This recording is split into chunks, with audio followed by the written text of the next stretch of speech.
नमस्कार, मैं हूं आपके साथ काजल सोनी। स्वागत है आप सभी का दैनिक भास्कर के डिजिटल प्लेटफॉर्म पर। पश्चिम बंगाल की राजनीति में आज ऐतिहासिक पल देखने को मिल रहा है, जहां शुवेंदु अधिकारी राज्य के 9वें मुख्यमंत्री के रूप में शपथ लेने जा रहे हैं।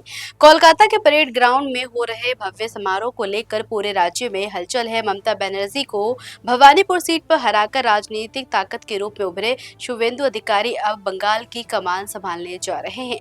उनके मुख्यमंत्री बनने की घोषणा के साथ ही राजनीतिक गलियारों में चर्चाओं का दौर भी तेज हो गया है। इसी बीच सबसे ज्यादा चर्चा उनकी संपत्ति विवरण को लेकर हो रही है। चुनाव आयोग को दिए गए हलफनामे के अनुसार शुवेंदु अधिकारी की कुल संपत्ति करीब 85 से 86 लाख रुपए के बीच है।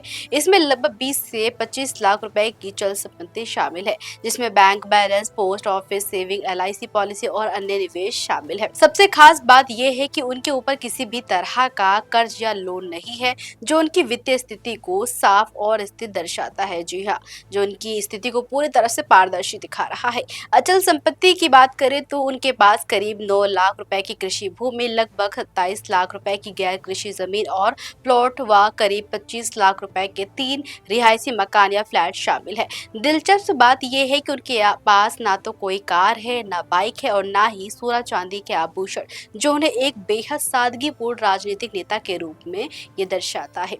बैंक खातों की जानकारी के अनुसार उनके पास केवल 12,000 रुपए नकद थे, जबकि SBI, PNB और IDBI बैंक सहित अन्य खातों में करीब 7 लाख रुपए जमा है। इसके अलावा पोस्ट ऑफिस सेविंग अकाउंट में लगभग 60,000 रुपए, किसान विकास पत्र में करीब 2.60 लाख रुपए और NSC सर्टिफिकेट में लगभग 5 लाख रुपए का निवेश किया गया है। शेयर और बॉन्ड्स में भी उनका लगभग 14,000 रुपए का निवेश दर्ज है। अगर उनकी आय की बात करें तो वर्ष 2020-21 में उनकी सालाना आय करीब 8 लाख रुपए थी, जो अब बढ़कर लगभग 17 लाख रुपए से अधिक हो चुकी है। वहीं 2021 के चुनावी हलफनामे में उनकी कुल संपत्ति करीब 1.10 करोड़ रुपए बताई गई है, जिससे साफ है कि समय के साथ उनकी वित्तीय स्थिति में बदलाव आया है। पारिवारिक पृष्ठभूमि में काफी राजनीतिक रही है। शुवेंदु अधिकारी अविवाहित है, लेकिन उनका पूरा परिवार राजनीति से गहराई से जुड़ा हुआ है। उनके पिता शिशिर अधिकारी 3 बार सांसद रह चुके हैं। भाई सोमेंद्र अधिकारी BJP में सक्रिय है, जबकि दूसरे भाई दिवेंद्र अधिकारी TMC से सांसद रह चुके हैं। यानी एक परिवार के सदस्य अलग अलग राजनीतिक दलों में अपनी पहचान रखते हैं। कुल मिलाकर बंगाल को नया मुख्यमंत्री मिल गया, लेकिन सबसे बड़ा सवाल यही है, क्या अपनी सादगी, राजनीति अनुभव और संगठनात्मक पकड़ के दम पर शुवेंदु अधिकारी राज्य की राजनीति में एक नया अध्याय लिख पाएंगे? देखते रहिए दैनिक भास्कर डिजिटल।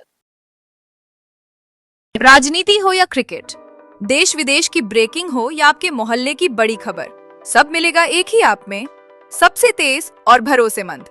अभी डाउनलोड करें दैनिक भास्कर डिजिटल।